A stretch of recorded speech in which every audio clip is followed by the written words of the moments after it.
Bueno, yo estoy muy, muy feliz de poder acompañar a Bettina González en la presentación de su nuevo libro, de su nueva novela. Eh, Estoy muy feliz porque la novela me ha gustado mucho y uno tiene esa relación con los libros de cuando uno siente el entusiasmo, tratar de contagiarlo y comentarlo y que más lectores lleguen a este libro. Pero también tengo que decir que estoy muy feliz porque sigo con mucho interés y con mucha admiración la construcción del mundo literario de Bettina González, lo que otros dirían carrera, pero yo prefiero pensar en eso, en un mundo literario, en una especie de construcción que tiene que ver con tonos, con voces, con búsquedas.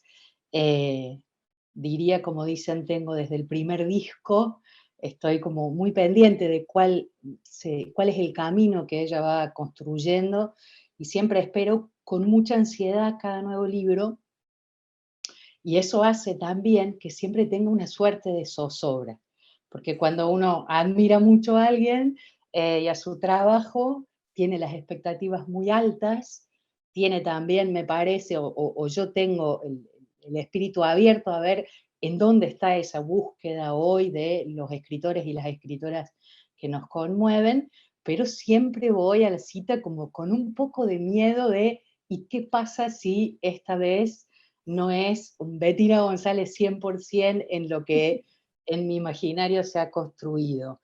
Y tengo que decir que siempre encuentro ahí algo de lo que esperaba en relación a la admiración por la escritura de Bettina, pero siempre encuentro ahí algo de lo que no esperaba.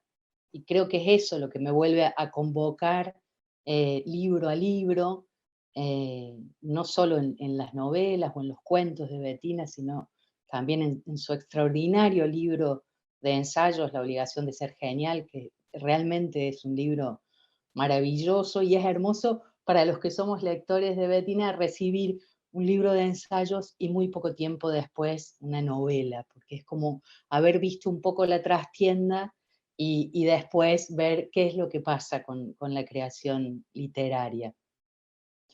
También tengo que decir que muchas veces los escritores y escritoras que nos gustan en los libros y a veces no nos gustan en la vida. Los oímos hablar, los oímos opinar, estamos convocados los escritores siempre a opinar casi de todo. A veces nos negamos, a veces respondemos a esa demanda y eso hace que un escritor, una escritora tenga mucha exposición por fuera de lo literario. Y a veces ese amor que está en el papel, en las páginas, trastabilla y tambalea o se pone en duda cuando uno ve al escritor, a la escritora en esas otras áreas. Yo tengo que decir que Bettina González es una de esas personas, pocas personas en Argentina, eh, a las cuales yo siempre presto atención muy detenidamente a qué es lo que dice sobre lo que sea, porque no necesariamente porque coincida siempre, sino porque siempre plantea un ángulo o una mirada que es diferente del resto. No hay una sola vez que haya conversado con ella personalmente o escuchado sus declaraciones en que no haya visto ahí un abordaje diferente. Y me parece que el hecho de sostener una voz singular, una mirada singular, en un mundo en el que te pide todo el tiempo uniformidad, te pide responder a esas demandas, te está planteando siempre un pedido de estar de cierto modo, y yo diría que casi todos, la enorme mayoría, entramos mansamente en eso que nos piden. Y Bettina no. Bettina me parece que sostiene una individualidad, una singularidad, con una fuerza tan grande que como colega, cuando hay algo importante, yo paro a ver qué es lo que hace Bettina. Como en otras áreas de la vida, paro a ver qué es lo que hace Estela Carlotto, por ejemplo. Esas personas que uno tiene referencias y ante ciertos temas, y yo quiero saber qué piensa, cómo lo ve, porque aparecen ahí eh, otras miradas, otra forma de estar en el mundo. Hay que decir que eso no debería ser muy importante para un escritor o una escritora, que las obras se tienen que sostener solas y que no hace falta que esté todo eso alrededor. Pero como nuestro mundo literario está, yo quería resaltar eso, sobre todo porque en esta presentación, si bien vamos a hablar de esta novela preciosa, posiblemente aparezcan algunos de esos otros temas, eh, y, y posiblemente yo los convoque porque quiero saber qué piensa Bettina sobre esas cosas. Eh, bueno, lo que tengo que decirles es que Olimpia es una novela preciosa, es una novela muy difícil de clasificar, se resiste, quizás como su autora, se resiste cuando uno dice, bueno, es una novela que está entroncada en preguntas en relación a la ciencia, se te escapa por otro lado. Cuando uno dice, bueno, tiene mucho de novela de aventuras, se te escapa por otro lado. Es una novela que habla de la maternidad, sí, pero no en el sentido que todos podemos pensar cuando decimos eso. Es una novela que habla de la identidad, de la transformación. Cuando uno dice así, habla de, parece que fuera una novela de temas, ¿sí? Mi novela trata de dos puntos, y eso, afortunadamente, en la literatura de Bettina es imposible. No se puede decir, como no se puede decir de qué habla América Alucinada, otra de sus preciosas novelas. La dificultad que tengo yo en esta presentación, antes de entrar a la charla con Bettina, es cómo los entusiasmo con esta novela preciosa que les estoy diciendo a mis amigos, la tienen que leer, y no les quito nada del placer, porque está tan bien construida que siento que si yo les cuento un poco más del argumento, si yo, digamos, solo podría decir, hay un matrimonio, él es científico, hay un personaje que es un cazador, pero es mucho más, es un vaquiano, es un conocedor del territorio y de los animales, a verá. Hay dos mujeres que trabajan en la casa de este matrimonio, forman parte de esa cosa extraña que se llama servicio doméstico, con todas las implicancias que tiene doméstico. Hay un perro, es el perro amarillo, que es de lejos mi personaje favorito, y cada vez que aparece Amarillo, la enorme pericia literaria de Bettina González rompe toda medida, porque el modo en que Bettina utiliza un lenguaje partido, un lenguaje en el hueso, para que ese perro hable del mundo o para hablar de lo que ese perro experimenta en relación al mundo, bueno, para mí eso se roba el libro. Está entonces Amarillo, em, y hay un personaje de la alta alcurnia, Soaje Ocampo, que ya hablaremos de él, y Blas y Olimpia, que es quien le da título a la novela.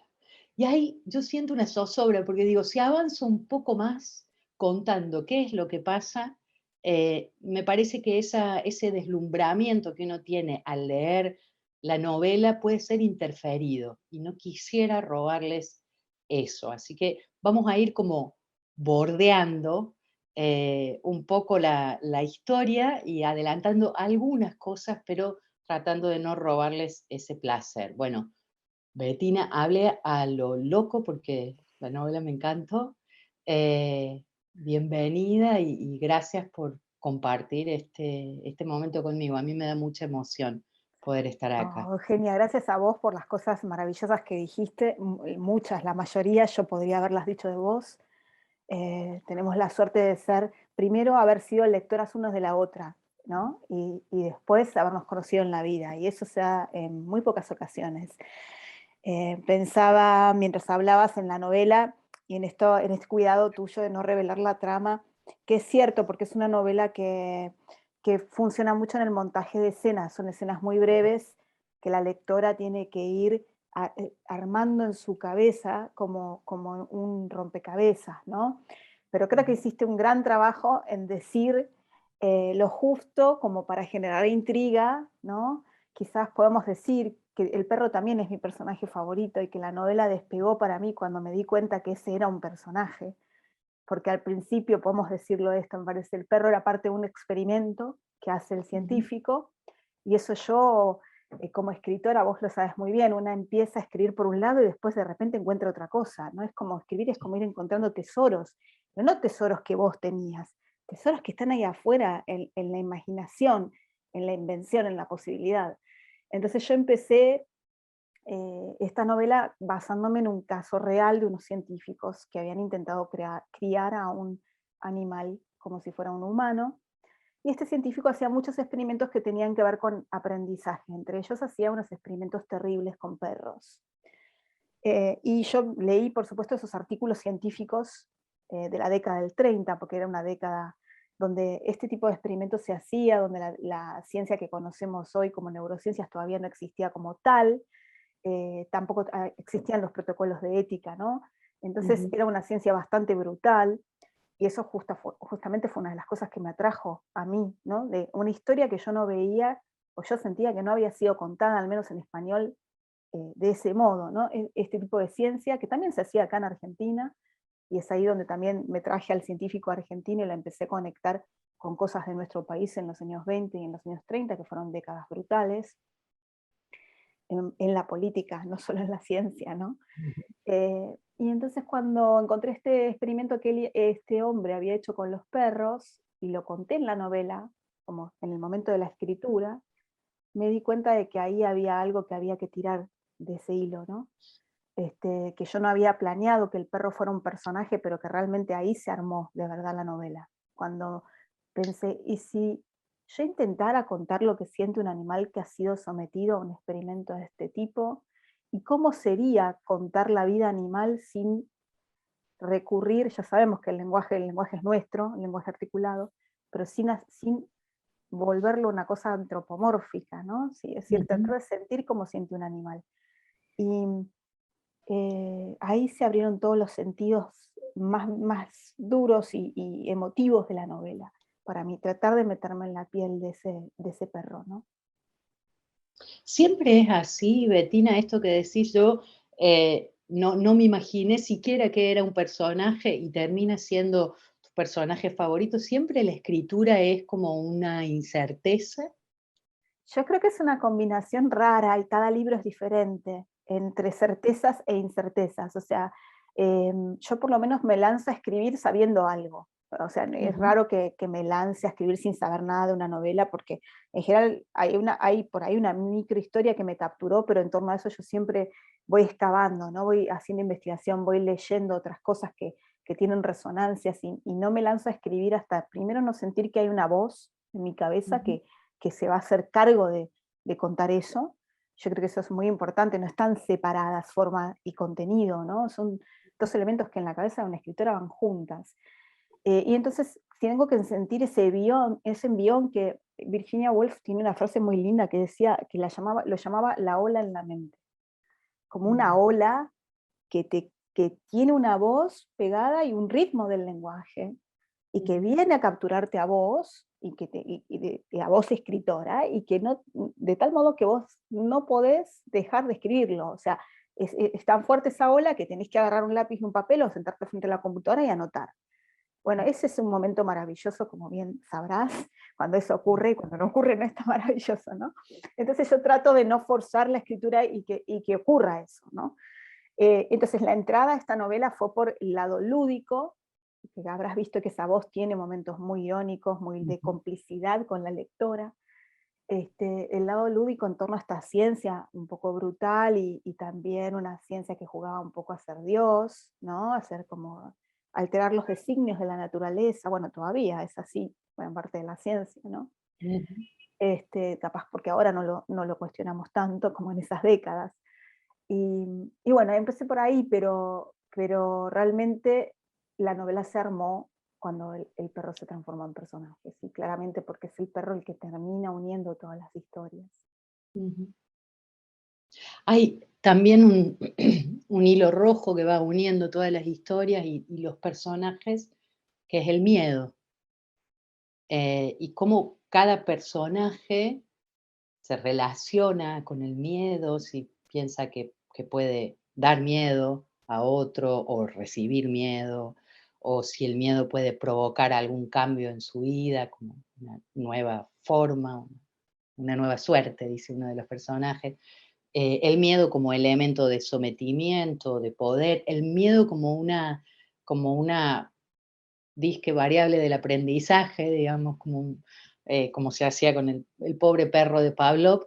Em, ¿Cómo fue ese encuentro tuyo con esa, no quiero decir tema, pero con esa línea que va cruzando todas las historias? Y sí, sí, creo que es un tema, se transformó en un tema, pero empezó salió de una situación narrativa que es que la ciencia, la neurociencia hoy en día incluso sí usa el miedo como factor de aprendizaje. Y a mí cuando, Ujú, yo que estoy rodeada de científicos, tuve una pareja científico y tengo amigos que se dedican a esto, siempre que los oía hablar de esto de que un animal aprende más rápidamente o fija más en su memoria un aprendizaje si está asociado a un dolor, o a un miedo a un dolor, que si está asociado a un refuerzo apetitivo, es decir, a un premio, sí me parecía alucinante y terrible eso, porque nosotros también, si querés lo trasladamos a los humanos, también los recuerdos que guardamos con más fuerza son los dolorosos. ¿Viste que ujú, te pasa que uno dice, ¿por qué yo no me puedo acordar de esa tarde en la que yo recuerdo que estaba contenta, que estaba con tal persona o que estaba haciendo eso? Y es más difícil de recuperar ese momento que un momento en el que tuviste miedo o en el que tuviste que defender de un dolor, ¿no? Entonces eso ya me parecía un tema, como si me decís, alucinante, pero también lo que me permitía la ciencia es que eso fuera narrativo, como decir, que no fuera un ujú, tema así, aislado, que sobrevuela, ¿viste? No me gustan esas novelas intelectuales que donde de repente hay un ensayo, ¿no? A mí me gustan las novelas que cuentan historias. Y en la ciencia, ¿dónde buscar, además en el género de terror, dónde buscar el miedo? Y bueno, en las historias de ciencia, que ujú. no casualmente también son historias de terror a veces, ¿no? Esto que es un factor de aprendizaje para el propio animal, para el propio ejemplar, se transforma en una cosa terrible, ¿no? Entonces hay algunos experimentos que cuento en la novela, que están ficcionalizados, por supuesto, pero que tienen base real. Por ejemplo, el pequeño Albert es un experimento real, Ujú, ¿no? Donde se le enseñaba a un niño a temer un estímulo que antes era inocente. En este caso eran cosas con pelo, cosas peludas, animalitos, ¿no? Entonces hay videos que vos podés mirar en internet de este doctor Watson haciendo ese experimento. Eso para cualquier escritora yo creo que es fascinante, es decir, cómo alguien no contó esto desde la ficción. La ciencia lo viene contando hace rato en su lenguaje, pero la ciencia es parte de lo humano. Nosotros tenemos como escritoras, no sé si el deber, pero sí el derecho de apropiarnos de ese ujú. discurso y hacer otra cosa, ¿no?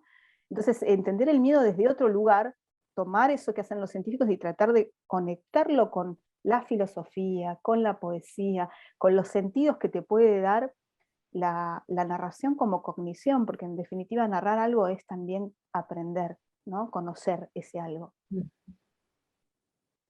Recién hablabas de lo dura, de lo difíciles que fueron las décadas del 20 y del 30. Aquí en la novela, a mí me gusta mucho cómo está el trasfondo político, porque no hay un subrayado, pero está ahí rodeando, se nota en las tensiones de clase, por decirles de alguna forma, en Sí, las tensiones de las divisiones de poder, quién manda, quién tiene que obedecer. Está también presente el tema de las masacres a los pueblos originarios, se menciona, bueno, la huelga de inquilinos, están las luchas anarquistas. La decisión de, además, digo, insistir sobre eso, está realmente como en la vida misma, que no es que hacemos un subrayado sobre el contexto histórico, sino que implica, tiene una implicancia directa sobre nuestras actividades, nuestra forma de ver el mundo.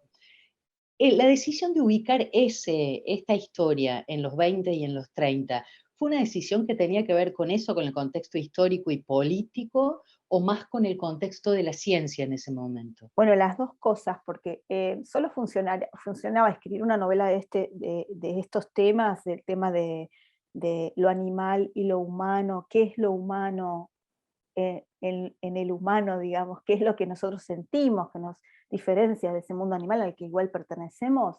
Esa es una pregunta de los años 30, de los 20 y los Mm, 30. Esto que este científico Ulrich trata de contestar, de si, dónde empieza, dónde se aprende el lenguaje, dónde está la línea en la que si nos aíslan del grupo, nos quedamos en un estado de animalidad y no adquirimos ese componente que nos hace sentir superiores, que es el lenguaje articulado. Esa es una pregunta ujú, que se contesta en esa década, que los estudios científicos contestan en esa década, entonces sí o sí tendría que funcionar ahí. Pero lo que realmente despegó para mí en la novela, además de lo que ya hablamos del perro, es la decisión de haberme llevado esa historia argentina, porque la historia en la que mm, yo me basé era en Estados Unidos. Y para mí no tenía ningún sentido escribir esa novela en Florida, Estados Unidos. O sea, lo hubiera podido hacer, pero eso era algo que yo ya había hecho en otros libros, esto de irme a otro país o imaginar otro país, y me parecía mucho más rico contrastar ese tema, el tema de lo humano y lo animal, con lo que estaba pasando acá de las masacres a los pueblos originarios o las luchas del anarquismo y también con el viejo tema nuestro, civilización y barbarie, ¿no? sí.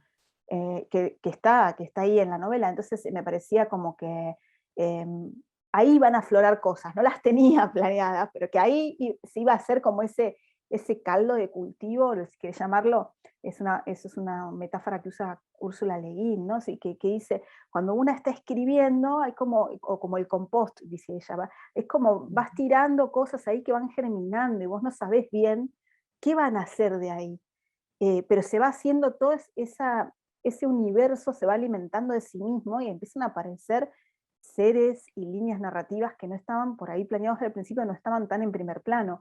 Y bueno, eso me pasó con el personaje de Averá también, que empezó siendo esto que vos decís, un vaqueano, un cazador, y de repente detrás de él venía toda la idea de la masacre de los pueblos originarios, con lo cual yo quise ser muy cuidadosa y por eso viste que nunca se indica de dónde es él, ujú, porque tampoco quería apropiarme, ¿no? De eso, porque ujú, no es una historia fácil de contar y que me parece que sí, que tiene que ser contada, pero que para eso está la ficción, ¿no? Para que ujú, eh, cualquiera pueda leer eso y sentir que pudo haber sido parte de eso.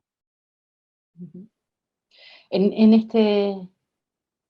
en esta línea, digamos, de civilización y barbarie que mencionaste recién y que atraviesa el libro, y que atraviesa nuestro país, claramente, em, la concepción, yo pensaba mucho, sobre todo porque en la novela otro personaje es el lenguaje, para mí.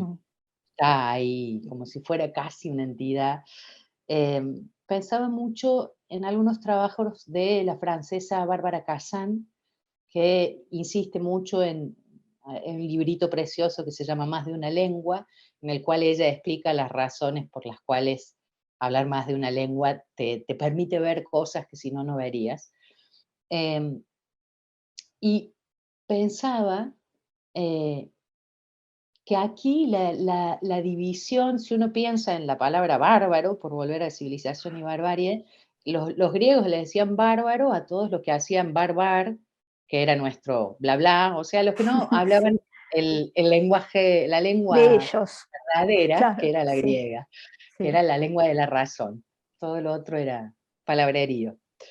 Pero pienso, aquí en la novela, esa distinción entre quienes tienen el poder y quienes van a ser sometidos, quienes son entonces los civilizados y quienes son los bárbaros, cruza clases sociales, cruza también el tema de género, eh, y claro, cruza el tema de las especies. Esto que hablabas recién de cómo en los años 30 se plantea esa cosa de, bueno, qué distingue de estos animales que somos los humanos de los otros animales, y la insistencia está ahí en el lenguaje.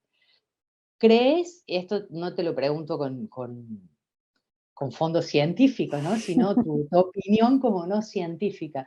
¿Crees que esa es la diferencia fundamental entre nosotros y los demás animales? Yo no sé, sí, claramente estamos más complicados por culpa del lenguaje tal vez. Claramente es una diferencia importante el lenguaje articulado por todo lo que te permite de abstracción. Ahora no creo que eso nos haga tan radicalmente diferentes. A mí lo que me pasa con el mundo animal es que me sigue resultando sumamente misterioso y a la vez sumamente cercano, ¿no? O sea, hace poco adopté una perra y eso puede parecer como algo, un gesto común, cotidiano, pero para mí ha sido una cosa maravillosa tener un animal viviendo conmigo, conviviendo conmigo. Todas las formas en las que podés comunicarte, de todos modos. Ahí esa comunicación está y puede llegar a ser súper íntima. Lo que pasa es que sí, tenemos esta capacidad que se ha ido gestando a través de los milenios de abstraernos de nosotros mismos. Y eso es a la vez supongo que una gran ventaja y también una desventaja, no poder abstraerse del yo, digamos, ¿no? Es decir, siempre sos vos. Creo que también una escribe por eso, para ser otro, para probar otra experiencia y también para escapar de los lenguajes del yo. Eso ya que hablabas del lenguaje como un personaje. Hay cierta pesadez, no sé si a vos te pasa, pesadez de la voz interna de una, de esa conciencia insoportable, ¿no? Que sin Sí. ponernos freudianas sabemos que hay que tener la raya, y de repente la escritura para mí es un lugar de libertad. Es uno de Ujú. los pocos lugares de libertad que una tiene de poder dejar el yo atrás, al menos que una tenga la ilusión de dejarlo. No digo que, porque una de alguna manera siempre está, pero que que tengas la ilusión de que podés transformarte en otra persona, que es la ilusión que tenemos todos en realidad, ¿no? Porque digo, es que estar muy loco para querer ser siempre la persona que sos, ¿no? Mm, sí. Poder transformarnos siempre es como un gran deseo, ¿no? Igual que el gran deseo de vivir en el presente, que es lo que creemos que hacen los animales, aunque está Mm, comprobado que algunos animales saben de la muerte y duelan a sus seres queridos, ¿no? Pero tenemos también esa nostalgia del mundo animal, de pensar que sería la vida si la pudiéramos vivir solamente en presente, sin anticipar. Y ahí viene el tema del miedo también, que para mí el miedo está muy relacionado con el futuro y con la ansiedad. mm. Algo que parecería que los animales no tienen del todo, aunque no lo podría afirmar, sí que hay biólogos que vendrían a contradecirme, porque es cierto que hay estudios sobre eso, sobre capacidades de los animales de prever y anticipar y obviamente sentir miedo del futuro. La pregunta entonces, digo, uno oye muchas veces que se habla de nuestra animalidad, cargando las tintas en algo feroz. Ujú. Eh,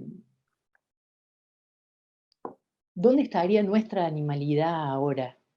Digo, sin necesariamente ponerlo en ese sentido de ferocidad, puede ser un sentido de luminosidad también. Yo creo que después de lo que nos pasó en el 2020, que todavía no se acabó y nos sigue pasando, seguramente muchos de nosotros vamos a contestar distinto esa pregunta que antes, ¿no? Yo no sé a las demás personas, pero sí sé que yo ya venía pensando estos temas de la relación entre nuestra animalidad y lo animal que siempre vimos como ajeno, y que el año pasado para mí fue un antes y un después en cuanto a eso, a poder salir de eso que llamamos, Barthes lo llama la cárcel del lenguaje, ¿no? De esta nueva naturaleza que es la cultura, porque en realidad nuestra naturaleza ahora es la cultura. O sea, Ujú, para nosotros un montón de aprendizajes y adaptaciones que tenemos al mundo tienen que ver con haber sido socializados de este modo, son ujú. irreparables, digamos, no podemos volver a tener la ilusión de que podemos ir a vivir al bosque, pero sí podemos habitar el planeta de otra manera. Entonces, a mí me gustó mucho el discurso de Olga Tokarczuk cuando recibió el Nobel. Ella hablaba de la ternura. La ternura es una emoción muy malentendida, porque en realidad la ternura no es esa cosa rosa tonta. La ternura es ese respeto y esa conmoción frente a todo lo que vive, Mm. sea una planta, sea un perro, sea un niño, sea un anciano, ¿no? Y a mí me parece que eso tendría que ver más con reconectarnos con esas esa sintonía, ¿no? Que eso es, no sé si es más animal o menos animal, pero sin duda, si vos quisieras buscar, siendo los humanos quienes tenemos el poder en el planeta, cuál sería la emoción a recuperar, y sería eso, Mm, sería la ternura. Y hay momentos en la novela donde yo, sin darme cuenta, creo que la voz narrativa, a pesar de ser muy irónica, se mete en eso, ¿no? Se mete en tratar de, de contar esa emoción que no es fácil de contar, esa conmoción que te ocurre frente a un ser que es de otra especie, que es absolutamente distinto a vos, comparte algo con vos, pero es absolutamente distinto. Y ese amor que se puede dar, o esa compañía, o ese acompañarse o comprenderse, ¿no? Que es muy ujú. difícil de narrar. Y que tiene que ver también, pienso en la novela, con la capacidad de ser escuchado, y no lo digo desde el lenguaje, sino ser percibido, sin que necesariamente circulen palabras, o quizá mejor cuando no circulan palabras. Y además, esto, en el respeto de la diferencia, ¿no? Me acordaba, hay una frase de Simone Weil, de la filósofa francesa, que dice que em, el verdadero mandato de judeocristiano de amar al prójimo como a sí mismo, en realidad nunca fue bien entendido, y que lo que quiere decir es tomar al otro como un universo en sí y no como parte de mi universo. Y me parece que eso está jugando en la novela, especialmente en las relaciones interespecies, pero también entre algunos personajes, entre Avera y Esmeralda, por ejemplo. Sí, tomar al otro en sus propios términos, Ujú, ¿no? Yo creo que eso es un esfuerzo cotidiano, sobre todo en un país como Argentina, en el que nuestra cultura es una cultura muy reactiva, muy violenta, ¿no? Muy contestar desde el yo siempre, ¿no? Siempre sí. desde el yo. En vez de pensar, bueno, el otro en qué está, ¿por qué me está diciendo esto? ¿No? Estoy diciendo Mm, esto, lo estoy bajando a un nivel muy trivial, pero es que es cotidiano, no es algo que pasa en la literatura o nos pasa en la filosofía, ¿no?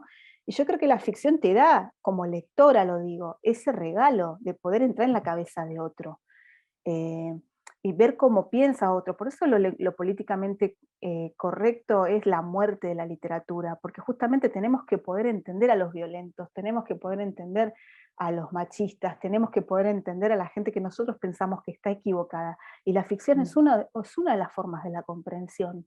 No quiere decir que sea una forma de justificación, sino de incorporar a esos que nos molestan como humanos, porque son ujú, parte de lo humano. La idea de demonizar o de decir, viste, como lo mismo pasa con el asesino o el criminal, ¿no? Que sí. siempre se demoniza, como si no como si no fuera humano. Eso también es parte de lo humano. Matar a otro también es parte de lo humano. Traicionar, ser violento es parte de lo humano. Hay que tratar de comprenderlo como lo humano, más allá de que sabemos que la sociedad penaliza esas cosas.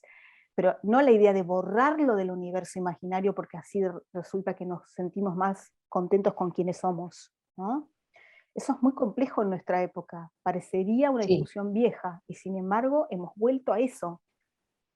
Sí, sí, a pensar que si un libro, no sé, habla de determinado tema, está mal, y hay como elementos, bueno, me estaba acordando de Ariana Harvix, que no podía poner en Twitter el título de su propio libro, que se llama Mátate Amor, porque Twitter consideraba que era una incitación al suicidio, y tantas otras situaciones en las cuales un revisionismo sobre ciertas obras que, como fueron escritas en una época en que el racismo era la ideología dominante, ahora hay que limpiarlas de eso. Es muy impresionante eso, ¿no? Porque es una especie de 1984 en el cual se va reescribiendo la memoria, y hasta que Y no sepamos borrando, cómo llegamos y acá, borrando claro. los hechos históricos, o sea, esas novelas donde había apreciaciones racistas muestran la historia al contrario, son testimonios a los que no hay Sí. que volver a replicar, obviamente, pero sí saber que existieron. Solo Ujú, sabiendo cómo eran, podemos estar más protegidos contra que eso vuelva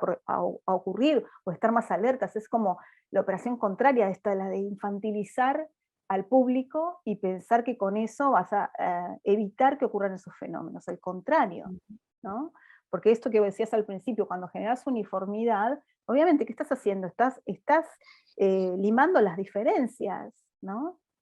sí. Entonces, me parece que es una época difícil la que nos toca, porque Mm, es difícil saber dónde una está parada y no perder la noción de la historia. También ujú, siento que se habla mucho de estos temas como si los hubiéramos inventado ahora, como si no hubiera habido siglos de escritoras y escritores que discutieron la cuestión de la moralidad y el arte, desde Oscar ujú. Wilde en adelante y antes también. Entonces, ¿por qué todo ese acervo de la cultura no se recupera ahora? ¿Por qué no volvemos a leer eso y decir, esto ya se pensó, ¿qué hacemos ahora? ¿No? Ujú, Parece como que sí, eso, hay un componente enorme de infantilización en los medios sí. y en estas movidas. Pasa mucho también al interior del feminismo, ¿no? De por ahí desconocer todas nuestras antepasadas que en territorios mucho más hostiles, hicieron posible algunas conquistas de ahora, ¿no? Exacto, yo creo que estaba, bueno, ¿qué pasó con la primera, la segunda, la tercera ola del feminismo que acá no se leyeron o que de repente puede haber habido problemas con la traducción, ¿no? Pero de repente no inventamos el feminismo en el 2014. El No. feminismo es una lucha de milenios, ¿no? Ujú, Acabo de trabajar en la traducción de un clásico del feminismo que se llama La creación del patriarcado de Gerda Lerner. Espero que salga el año ujú, que viene, es un libro fundamental que todas y todos tienen que leer porque muestra que el patriarcado es un sistema histórico que empezó en la antigüedad y que como tal puede ser cambiado, ¿no? ujú, Pero también muestra la lucha de las mujeres desde Asiria, estamos hablando, desde antes de que ujú, llegue el dios de los hebreos, que es cuando se termina de armar este sistema del mal. Pero esto de desconocer las luchas de las feministas anteriores me parece grave. Y yo siempre digo, opino desde mi lugar en el mundo, no puedo opinar desde el lugar por ahí de otra persona, pero desde la cultura, por ejemplo, hay generaciones enormes de escritoras de las que no se habla, ujú, ¿no? Parece como que solo estamos en la prensa y en los lugares las de los 40 en adelante, ¿no? Las que ahora tenemos 40, 50 años.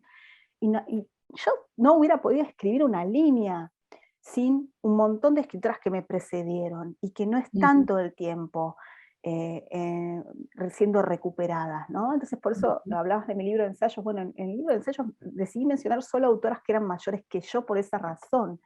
ujú, Eh, pero digo, me deben haber faltado un montón. Solo mencioné las que habían sido súper importantes en esas lecturas que te abren caminos, porque al fin y al cabo lo que hacen las escritoras anteriores es abrir caminos literarios también. No solo con el ejemplo de su biografía, sino en el atrevimiento a la hora de escribir. ujú. Una pregunta, ya que hablas de esa herencia o de esas voces que están ahí jugando, eh, la novela Olimpia abre con una cita de Stevenson. Eh, por ahí hay un eco de un cuento de Lugones y Sur, Totalmente. eh, Más que un eco, digamos. más que un eco, sí, Sí, no, digo, como no está sí, sí, pero lo explicitado de pescaste muy todo, bien. yo lo leí desde ahí. em, Tiene por lo menos en mi lectura, no quiero, cerrar eso, pero a mí me hizo pensar, me hizo sentir Stevenson, Conrad, cierta ominosidad de Quiroga, el clima de Sí, inminencia además es tremendo, o sea, es una cosa que va subiendo, y que uno está cada vez más, es una tormenta que se está gestando todo el libro. Em, ¿qué otros autores o autoras estuvieron ahí que vos sentís que estaban como acompañando esta novela que puede ser novela de aventuras, puede ser novela de ciencia, puede ser, tantas cosas a la vez? sí, bueno, pescaste muchos. Digamos, Lugones está primero porque, bueno, primero porque también me parece, a pesar de que es una figura, por supuesto, antipática en la Ujú, vida, ¿no? Yo no voy a coincidir con las ideas políticas de Lugones, más vale, pero es un antecedente importante, sobre todo para las escritoras y escritores que nos dedicamos a la literatura de la invención, ¿no? ujú, Así como fue un antecedente importante para Borges. Entonces Lugones está ahí claramente porque tiene ese cuento donde hay un personaje que trata de que de hacerle confesar a un mono que los monos pueden hablar, y eso tenía mucho que ver con la novela, ¿no? Era imposible no incluirlo, no meterse ahí. Y eso ahí es cuando se abren los universos, porque en realidad el nombre Soaje Ocampo, que es el personaje de Alcurnia, lo saqué del árbol genealógico de Lugones. Él tenía Pero bueno. un pariente con ese apellido. Entonces es como esos sentidos. Otro autor importante en la novela y que está referenciado muy, muy, muy sutilmente es Bioy, pero no en la novela que todo el mundo cree, porque me han preguntado si es la invención de novela, no en esa, sino en El perjurio de la nieve, que me parece una novela corta, alucinante. Es difícil escribir una novela corta, es un género que a mí me gusta mucho. Considero que Olimpia es una novela corta, a pesar de las páginas que tenga, porque tiene esto que decía Deleuze y que lo retoma Piglia, de que la novela corta tiene que trabajar con el secreto. Hay un secreto en la trama que no se puede revelar, que si vos lo revelás, incluso ahora cuando estamos hablando de la novela, si revelás el secreto, es como Los que aman odian, ¿no? La novela de Bioy y Silvina. Si vos le decís al lector quién es el asesino o qué pasó ahí, arruinaste el libro. Igual hay un placer de leerlo igual, pero esta idea del secreto, Bioy la hace de manera muy magistral en El perjurio de la nieve y con un tema sobrenatural. Entonces está referenciado Bioy en esto de la estancia en la que nunca nada cambiaba, ¿no? O sea, como hay varios guiños, hay cosas de Silvino Campo ahí. Y también era un modo de recuperar esa literatura que para mí fue fundacional. De chica es la literatura que leí, Borges, Bioy, Silvina, que bueno, otra vez, como estamos en esa época donde solo se fijan posiciones políticas, parece blanco-negro, ¿no? Entonces hay como una idea de que al Grupo Sur no hay que leerlo, porque bueno, eran estos aristócratas elitistas que escribieron una literatura alucinante que también incluso a veces iba en contra de sus propias ideas, porque por suerte una escritora no controla todo el universo que pone en marcha cuando escribe, y creo que a ellos les pasaba lo mismo. Eh, Ese secreto del que hablabas recién, yo le diría misterio. Hay un misterio en Olimpia, eh, o hay varios misterios en diferentes planos. Hemos tratado de hacer esta presentación, yo seguiría charlando, Bettina, horas con vos, Yo también. eh, pero estamos ya sobre el cierre de la charla. Este misterio que hemos tratado de bordear para no quitarles el placer y el disfrute de leer esta novela otra vez, inclasificable, difícil de meter en alguna cosa y decir, Olimpia es tal cosa. Yo lo que les he dicho a mis amigos después de leer la novela es de Bettina, con un gesto como diciendo, bueno, si eso no les basta, para saber de qué estoy hablando, no sé qué decirles. La invitación es entonces a que busquen este libro maravilloso, que entre en esa historia, que es una novela corta, que se lee, o yo al menos la leí de un tirón, sin pausa, eh, pero que tiene efectos que duran mucho. Uno queda ahí en ese entorno, pero además queda en relación a la reflexión sobre el lenguaje y si el lenguaje permite que las cosas existan o las traiciona y nos impide verlas, y cómo funciona a veces como lazo entre nosotros y cómo a veces se vuelve cadena. Mi sensación es que después de leer este libro, como le pasa a Amarillo y como le pasa a Verá también, hay un cambio en la suerte de uno y en los ojos de uno, de poder ver las cosas de otra manera. Así que por mi parte, agradecerte muchísimo, Bettina, invitar a todos a que busquen esta novela preciosa que está en las librerías. Así que no tengo más que decir que contagiar ese entusiasmo de todo lo que hemos ido hablando aquí. Van a encontrar como puertas o puntas para empezar o para volver a preguntarnos qué nos hace humanos, qué son estos compañeros de mundo, qué son los animales, cómo los tratamos, cómo se construye la identidad, si somos herencia, si somos ambiente. Eh, Son misterios y preguntas que venimos trayendo desde siempre, pero todo eso está en, como dijo Bettina que le gusta leer, una novela que cuenta, una historia que cuenta. Eh, Así que por mi parte agradecerles a todos que nos hayan acompañado y agradecerte otra vez, Bettina, por la charla de siempre. Fui anotando cosas para ir buscando, como siempre me voy enriquecida. Bueno, yo igual voy a buscar los libros que mencionaste, esto de la otra lengua, o las otras lenguas que me interesa mucho, y te agradezco tanto la lectura y el cuidado con el comentario, ¿no? Porque es verdad que es una novela muy misteriosa. Así que bueno, gracias, Eugenia. Muchísimas gracias.